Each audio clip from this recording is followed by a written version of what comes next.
இது ஒரு வீட்டுல உட்காந்துக்கிட்டு அவனை வெளியே அனுப்பு, இவனை சேர்ப்பாளடி, அவனை பூட்சாலடி, இப்படித்தான் பண்ணிட்டு இருந்தாங்க. அது ஒரு கட்சி மாதிரியா நடந்தது. இவர் பாஜகவை ஆதரிக்கிறார், இவர் திமுக ஆதரிக்கிறார். நோக்கு நான் முந்தினா நேக்கு. பாஜக ஜெயிச்சா நீ வந்துரு பதவிக்கு, அதிமுக ஜெயிச்சா நான் வந்துடுற பதவிக்கு. அவர் 10.5% எனக்கு இடஒதுக்கீடு கொடுன்னு என்னத்து கேட்கிறாரு? நீ தானே பெரிய ஜாதி ஆச்சா, உங்ககிட்ட தான் நாங்க இடஒதுக்கீட கேட்கிறோம். மன்னியகுல சத்திரியன்னு சொன்னதுக்கு அப்புறம் உனக்கு என்னத்துக்கு இடஒதுக்கீடு? நீ தான் மேல் ஜாதி ஆச்சு. வன்னிய இன மக்கள் இவங்களை ஒதுக்கி தள்ளி ரொம்ப காலம் ஆச்சு. அண்ணா திமுகவில் சிவி சண்முகமும் KP முனுசாமியும் நல்லா பவர்ஃபுல்லா இருக்காரு. திமுகவில் துரைமுருகன் பொதுச் செயலாளராக இருக்காரு, சக்தி வாய்ந்த மனிதனா இருக்காரு. நீங்க என்ன பண்ணிருக்கீங்க? அப்பனும் அவனை தவிர வேற யார் இருக்காரு? தேர்தலுக்கு பிறகாவது இணைவாருன்னு புரிஞ்சுக்கலாமா? இப்போ அவங்க பிரிஞ்சிருந்தாலும் அங்கே இணையிறது. அவர் ஜெயிக்க மணி அவர் சொல்றாரு, புலம்பி பார்த்தா அழுது பார்த்தா தற்கொலை பட்டு சாப்பிட வழி இல்லட்டு போயிட்டாரு. அவர் தான் கடைசியா இருந்தாள், அவரும் போயிட்டாரு. சென்னை சில்க்ஸின் ஆஹா ஓஹோ ஆடி சேல் 50% வரை தள்ளுபடி. அறுவை சிகிச்சையில் கத்தை என்பது வரலாறு, ரோபோட்டிக் சர்ஜரி என்பது இன்றைய கூறு. தங்கம் புற்றுநோய் சிகிச்சை மையம், நாமக்கல் மற்றும் கான்பூர். ஜார்ஜ் தாமஸ் ராணுவ நினைவுகள் மற்றும் போர்க்கலை 2 நூல்கள் வெளியீட்டு விழா. இடம் அன்பகம். நேரம் காலை 10 மணி, ஜூலை 20ஆம் தேதி. மதிய உணவு உண்டு. நுழைவு கட்டணம் ரூபாய் 100. இன்றே முன்பதிவு செய்யுங்கள். உலக தமிழர்களுக்கு வணக்கம். இது கிங் டிவி. இன்றைக்கு நம்மோடு அரசியல் விமர்சகர் திரு மருத்துவர் காந்தாஜி அவர்கள் இணைந்திருக்கிறார். ஐயா வணக்கம். திண்டிவனத்துல திரு ராமதாஸ் அவர்களுடைய தலைமையில செயற்குழு கூட்டம், ஒரு பக்கம் பனையூர்ல திரு அன்புமணி தலைமையில நிர்வாக பொதுக்குழு கூட்டம் நடந்துட்டு இருக்கு. இந்த 2 கூட்டத்திலையும் மாற்றி 2 தீர்மானங்களா போடுறாங்க. ஒரு பக்கம் திரு அன்புமணி ராமதாஸ் மேல ஒரு எதிர்த்து ஒரு தீர்மானத்தை ராமதாஸ் அவர்கள் போடுறாங்க, கட்சிக்கு களங்கம் விளைவிக்கிறதா. அந்த பக்கம் என்ன நீக்கினது செல்லாது அப்படின்னு சொல்லிட்டு திரு அன்புமணி ராமதாஸ் அவர்கள் ஒரு தீர்மானம் போடுறாங்க. இதை 2மே பார்க்கும் பொழுது இது என்னவா இருக்கு? என்ன உளவியலையா இருக்கு? அவங்க கிட்ட செயற்குழு பொதுக்குழு எல்லாம் இருக்கா? இருக்குது, செயல்பட தொடங்கி இருக்கு. அது 2ஆக கடைசியா ஒரு வழியா செயற்குழு போட்டு கட்சி அரசியல் கட்சியா மாறி இருக்குது. இப்பதான் இது ஒரு வீட்டுல உட்காந்துக்கிட்டு அவனை வெளியே அனுப்பு, இவனை சேர்ப்பாளடி, அவனை பூட்சாலடி, இப்படித்தான் பண்ணிட்டு இருந்தாங்க. அது ஒரு கட்சி மாதிரியா நடந்தது. அவங்க குலதெய்வம்ன்றாங்க. அந்த கட்சியில இருக்கவங்க இன்னைக்கும் மருத்துவ குலதெய்வம் அப்படின்றாங்க. அது அவங்க எந்த காலத்துல நடந்த சொல்லிட்டு இருக்காங்க. எந்த தேர்தலில் அவங்க கடைசியா ஜெயிச்சாங்க சொல்லுங்க பார்க்க. வன்னிய இன மக்கள் இவங்களை ஒதுக்கி தள்ளி ரொம்ப காலம் ஆச்சு.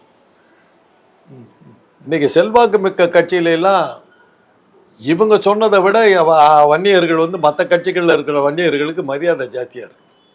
உதாரணத்துக்கு பார்த்தீங்கன்னாக்கா அண்ணா திமுகவில் சிவி சண்முகமும் KP முனுசாமியும் நல்லா பவர்ஃபுல்லா இருக்காங்க. சரி.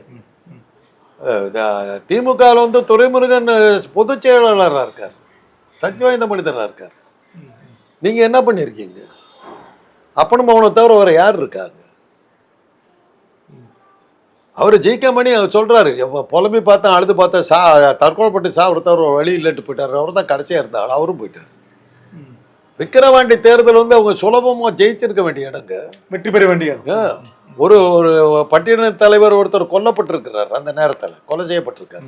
ஒரு இது கள்ளச்சாராய வழக்கில் பல பேர் இறந்துருக்காங்க. இவ்வளவு நெகட்டிவ் பாயிண்டோட எதிர்மறையான நிலையோட ஆளுங்கட்சி தேர்தலில் போட்டியிடுது. விக்கிரவாண்டி வன்னியகுல மக்கள் இருக்கிற இடம். அவங்க உங்களை தேர்ந்தெடுக்கலையே, புறக்கணிச்சுட்டாங்க, தோக்கடிச்சுட்டாங்க. இல்ல மக்கள் புறக்கணிக்கிறது தாண்டி மகனை தந்தை புறக்கணிப்பது, தந்தை மகனை புறக்கணிப்பது, இது எங்க போய் முடியும்? ஒண்ணும் இல்லைங்க.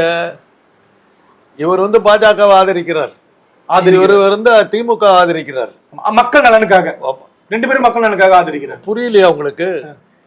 நீ வந்தா உனக்கு, நான் வந்தா எனக்கு, அவ்வளவுதான். நீ முந்தினா நோக்கு, நான் முந்தினா நேக்கு, அவ்வளவுதான். பாஜக ஜெயிச்சா நீ வந்துரு பதவிக்கு, அதிமுக ஜெயிச்சா நான் வந்துடுற பதவிக்கு, அவ்வளவுதான். பயங்கரமான டிராமா. வேற என்ன சார்? விக்கிரவாண்டியில புறக்கணிச்சுட்டாங்கன்னு தெரிஞ்சு போச்சு. அதுக்கு காரணம் ராத்திரி 9 மணி வரும் அதான் அதிமுகவோட கூட்டணி பேசிக்கிட்டு இருந்து காலையில் பாஜக தான் ஆட்சிக்கு ஒரு நினைச்சிட்டு அங்கே போனாங்க, தோத்து போயாச்சு. எதுக்கு வம்பு? அதுவும் ஜெயிக்குன்றாங்க, இதுவும் ஜெயிக்குங்கிறாங்க. 2 பக்கத்துல பிரிஞ்சுக்கிட்டோம்னா, 2ஆ பிரிஞ்சுக்கிட்டோம்னா, நீ ஜெயிச்சுட்டா நீ வந்துருவே, நான் ஜெயிச்சுட்டா நான் வந்துடுவேன். நம்ம குடும்பத்தில் ஒரு ஆள் இருக்கும்ல. அழுதாரு சார், கேமரா முன்னாடி அழுதுட்டு இருந்தாரு சார். நடிப்புன்னு வந்துருச்சுங்க, உணர்ச்சி வசப்பட்டு நடிக்கிறாங்க, அவ்வளவுதான். இல்லாட்டி நம்புவீங்களா? நீங்க நம்புடுங்க சார், எல்லாரும் நம்புடுங்க. இவ்வளவுதான். நீ முந்திட்டா நோக்கு, நான் முந்திட்டா நேக்கு. பாஜக வந்தா நீ வந்துரு, திமுக வந்தா நான் வந்துடுறேன். நம்ம குடும்பத்தில் ஒரு ஆள் எப்படி பார்த்துக்கு, அவ்வளோதான். அவங்கள பொறுத்த தெளிவாக இருக்காங்க. உங்களை மாதிரி மீடியாக்களை அவங்க நல்லா பயன்படுத்துறாங்க. இல்ல இதை தாண்டி இவருடைய பெரியவருடைய விருப்பமா பார்க்கப்படுறது திரு ராமதாஸ் விருப்பம் திமுகவோட போய் இணையணும் அப்படின்னு. அப்படி ஒரு காய் நகர்ந்தா திமுகவும் தயாரா இருக்கா? வந்து சேரவுனே ஏங்க வேணாங்கண்ணா? திரும்பவும் இருக்காரு, திரும்பவும் அது திமுக கூட்டணியில இருக்காரு. அதுல ஒன்றும் பிரச்சனை இல்லை. என்னுடைய கூட்டணியில அவரும் இருக்கிறார், நீயும் இருக்கிற. கூட்டணிங்கிறது சீட் அட்ஜஸ்ட்மெண்ட் தாங்க.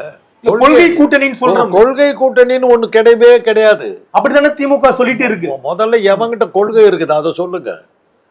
பாஜக இது பாமகவுடைய கொள்கை என்ன?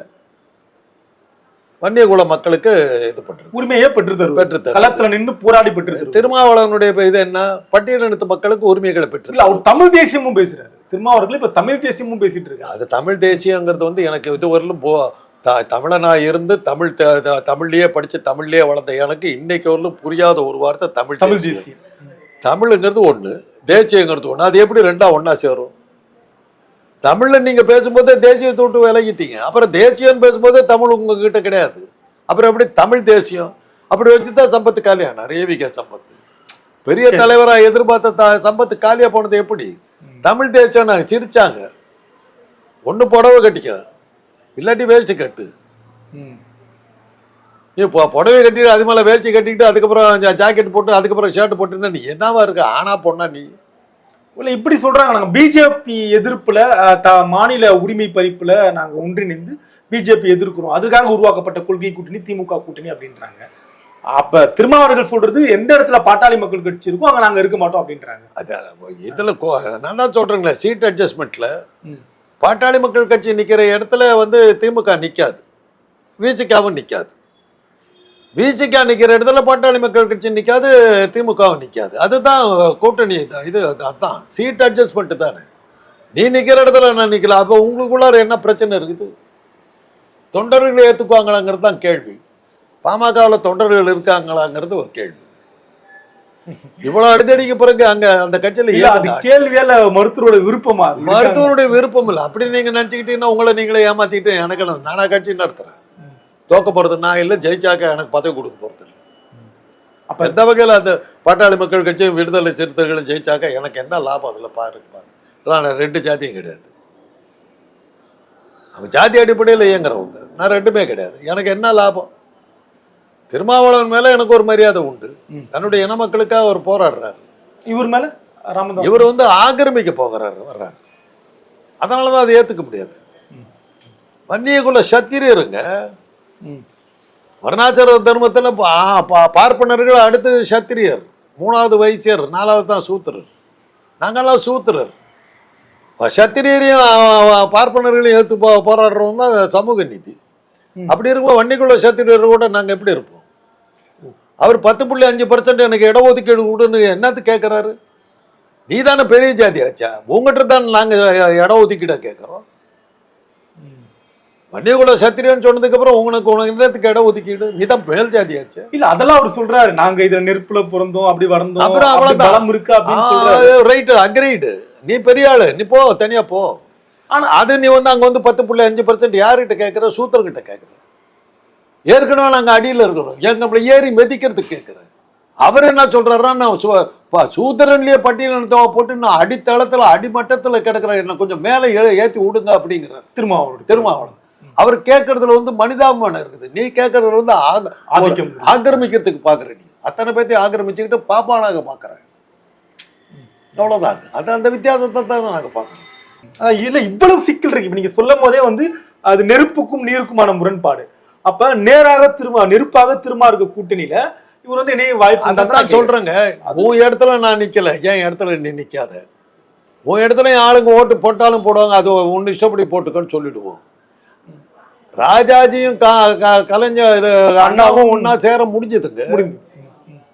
திமுக முதல் விரோதி என்னவர் சேர முடிஞ்சது. ராஜாஜி ராஜாஜி ஒடுத்து கட்டி விட்டு தான் மறுவேளை பார்ப்பேன்ற காமராஜர் வந்து ராஜாஜி கூட சேர்ந்தார் 71 வருஷம். எல்லாம் அரசியல்ல வந்து எது வேணாலும் ஆகும். எமர்ஜென்சியில் வந்து கடுமையாக இந்திராவால் பந்தாடப்பட்ட ஒரு குடும்பம் கலைஞர் திமுக கூட்டணி சேர்ந்தாங்க. நேருவின் மகளே வருகை நிலையான ஆட்சி பிறகு அப்படின்னு ஏதோ ஒரு காரணத்தை சொல்லி பாஜக வாஜ்பாய் இருக்கும்போது ஒரு நல்ல மனிதரின் கீழ் நாங்கள் இயங்க விரும்புகிறோம், ஆனால் இந்த 13 நிபந்தனைகள் கொடுத்துட்டு நிபந்தனைகள் அடிப்படையில் நாங்கள் இருக்கிறோம்னு போனாங்க. ஆமாம், குறைந்தபட்ச செயல் திட்டம் இருந்தது. அதுக்கு முன்னாடி என்ன சொன்னாங்கன்னா பாஜகவோட கூட்டணியில் இங்க பாருங்க யார் படம் இருக்குது தெரியுமான்னாங்க. அண்ணா படமும் பெரியார் படம். இதை வச்சுக்கிட்டு நீங்க பாஜக கூட கூட்டணி போகணும்னு கேட்குறீங்களா? என்ன நியாயம்னு கேட்ட அதே கட்சி அடுத்த எலெக்ஷன்ல அவங்களோட சேர்ந்தது. தேர்தலில் வந்து நிரந்தர பகைவனும் இல்லை, நிரந்தர எதிரியும் இல்லைங்கிற ஒரு வார்த்தை ஜாலத்தை வந்து கலைஞர் தான் உருவாக்குனார். வசதிக்காக, தன்னியக்க வசதிக்காக. அவ்வளவுதான். வெற்றி இவங்களோட சேர்ந்தா வெற்றி கிடைக்கணும், அவங்களோட சேருவாங்க, அவ்வளவுதான். அப்ப தேர்தல் இது எல்லாமே தேர்தல் நாடகம் தான். தந்தை மகனுக்குமான சண்டை என்பதெல்லாம் அப்படிதான் பாஜக ஜெயிச்சதுன்னா நீ பதவி வாங்கிக்கோ, திமுக ஜெயிச்சா நான் பதவி வாங்கிக்கிறேன், அவ்வளவுதான். ஆனா 2 பேரும் ஒன்னா இருந்தாதான் வாக்கு சதவீதம் அதிகமா இருக்கும்ன்றதானே கணக்கு சரியா இருக்கும். 2+2 4ன்றதானே கணக்கு சரியா இருக்கு. அதை பத்தி எல்லாம் அக்கறை இல்லை. சிங்கிள் அஜெண்டா தான், மகனுக்கு மந்திரி பதவி, அவ்வளவுதான். அதை அன்னைக்கே நான் சொல்லிட்டேன். ஒரு நியூஸ் 7ல நான் வந்து அதை சொன்ன போது அவங்க கிட்ட இருந்து எனக்கு இப்போ பயங்கரமான எதிர்ப்பு வந்து. எப்படி இதுல என்ன கணக்கு, மகனுக்கு எப்படி மந்திரி பதவி? அதுதான் அவருடைய சிங்கிள் அஜெண்டாவை தான் இன்னைக்கு ஒரு கட்சி நடத்திட்டு இருக்காரு. எங்க பொதுக்குழுவும் இல்லை, செயற்குழுவும் இல்லை, நான் உன்னை நீக்கிவிட்டேன் நீ என்ன நீக்கிவிட்டேன்றாங்க. எந்த கட்சியில நடக்குங்களா? ஒரே ஒரு மெம்பர் இருக்கிறவர் கூட என்ன சொல்லுவார், என் கட்சியில் வைத்து பொதுக்குழுவில் பேச்சு விட்டு சொல்லுகிறேன் தான் வழக்கம். ஒண்ணுமே இல்லை. காந்தராஜை தோர்த்து வெளியே, காந்தார இன்னும் தோர்த்தினா நான் சேர்த்திக்கிறேன். என்னங்க கட்சியா நடத்துறீங்க? என்ன நடத்துறீங்க? வீட்டு வேலைக்காரன் அப்படி அனுப்ப முடியாது. கட்சி நிர்வாகி அனுப்புறாங்க, அப்பனும் அவனும் மாறி மாறி அனுப்புறாங்க. நம்மளாம் காதல பூ சுத்திட்டு இருக்கோம்னு நினைக்கிறாங்க. திமுகவோட சதியா இருக்கும் பாமக பிரிக்கிறது. எதுவா இருந்தாலும் திமுக சதி தானே. வருத்தப்பட்டிருக்காரு அன்புமணி அவர்கள். திமுகவோட சதியா தான். அப்படி சொன்னா தானே பாஜகவில் வேலை கிடைக்கும். அதெல்லாம் கரெக்டா இருக்காரு. பதவிக்கு என்னென்ன டயலாக் விடுமோ அதெல்லாம் விடுவார். முதல் கையெழுத்து வச்சுக்கிட்டு இருந்தார். மாற்றம் முன்னேற்றம் அன்னைக்கு போனவர் தானே. முதல் கையெழுத்து இன்னைக்கு ஒன்று போடுறதுக்கு பேனாவையும் காணும் இங்கேயும் காணும். அன்னைக்கு போன ஆளு தானே. தேர்தலுக்கு பிறகாவது இணைவாருன்னு புரிஞ்சுக்கலாமா? இப்போ அவங்க பிரிஞ்சிருந்தாலும் இணையறதுக்கு. எனக்கும் நமக்கு மத்தியில் நடக்கிற நாடகம். நம்ம அதாவது மக்களை மடையர்கள்னு நினைக்கிறாங்க, வேற ஒன்றும் இல்லை. வேற ஒன்றும் இல்லை, மக்களை மடையர்கள்னு அவங்க நினைக்கிறாங்க. அப்பா அம்மா தான் காரணம். இவ்வளவுக்கு பிறகும் அந்த வன்னியர் சமூக மக்கள் இவர்களோட துணைக்கு இருக்காங்கன்னு இல்லைங்கிறது தான் விக்கிரவாண்டி தேர்தலில் தெரிஞ்சு போச்சு. சரி, வன்னியன மக்களால் ரொம்ப ஒழிஞ்ச ஒரு இடம். திமுக எதிர்ப்பாக ஒரு பட்டியலத்து தலைவர் கொல்லப்பட்டிருக்கிறார். கள்ளச்சாராய வழக்குனால வந்து நிறைய பேர் இறந்துருக்காங்க. பல நீங்கள்லாம் உங்களால் தூக்கி பிடிக்கப்பட்ட விஜய் போன்ற மகா பெரிய தலைவர்கள்லாம் போய் கண்ணீர் விட்டு கதறி ஒவ்வொன்றும் அழுதுட்டு வந்து எல்லாம் பண்ணிட்டு நின்னதுக்கு அப்புறம் திமுக ஜெயிக்குது. என்ன பண்றது? கட்சி 2ஆ இருக்கு. தேர்தல் செலவுக்கு என்ன பண்ணுவாங்க? தேர்தல் செலவுக்கு பாமக என்ன பண்ணுவாங்க? தேர்தல் செலவு அதுக்காக தானே பாஜக கிட்ட அவர் போயிருக்காரு, திமுக கிட்ட அவர் போயிருக்காரு. தேர்தல் செலவுக்கு ஒரு அமௌண்ட் அதெல்லாம் இல்லாம பேர இப்ப வந்து தொகுதி உடன்பாட்டுக்கு போவாரு. தனக்கு தான் பக்கத்துல நிறைய பேர் இருக்காங்கிறத காட்டியா வேண்டிய கட்டாயம் இருக்குது 2 பேர்த்துக்கு. திட்டமிட்டு. ஆமா, திட்டமிட்டு. அதனால இவங்கெல்லாம் இவ்வளவு பேர் இருக்காங்கன்னு சொல்லிட்டு அப்பதான் பேரம் பேச முடியும். கடைசி வரலாம் அவங்களுக்கே தெரியாதுங்க யாரு கூட சேருவாங்கிறது. அதனாலதான் இந்த தடவை தெளிவாயிட்டாங்க. நான் திமுக பக்கம் போயிட்டுருப்பா, நீ பாஜக பக்கம் போயிடுப்பா, எது கிடைக்குதோ நம்ம பார்த்துக்கலாம், நம்ம குடும்பத்தை விட்டு பதவி போயிடக்கூடாதுன்னு பேசி முடிச்சுட்டாங்க. அப்ப இந்த ஒட்டுமொத்தமா இது எல்லாமே நாடகம் தான். அவ்வளவுதான். ஏமாற்றப்படுவது நிர்வாகிகளும் நம்மளும் தான். மக்கள் இல்லை, மக்கள் வந்து ஏமாறல. உங்களை மாதிரி மீடியாக்கள். நேரம் ஒதுக்கியதுக்கு ரொம்ப நன்றிங்க. சென்னை சில்க்ஸின் ஆஹா ஓஹோ ஆடி சேல் 50% வரை தள்ளுபடி. அறுவை சிகிச்சையில் கத்தை என்பது வரலாறு, ரோபோட்டிக் சர்ஜரி என்பது இன்றைய கூறு. தங்கம் புற்றுநோய் சிகிச்சை மையம், நாமக்கல் மற்றும் கான்பூர். ஜார்ஜ் தாமஸ் ராணுவ நினைவுகள் மற்றும் போர்க்கலை 2 நூல்கள் வெளியீட்டு விழா. இடம் அன்பகம். நேரம் காலை 10 மணி, ஜூலை 20ஆம் தேதி. மதிய உணவு உண்டு. நுழைவு கட்டணம் ரூபாய் 100. இன்றே முன்பதிவு செய்யுங்கள்.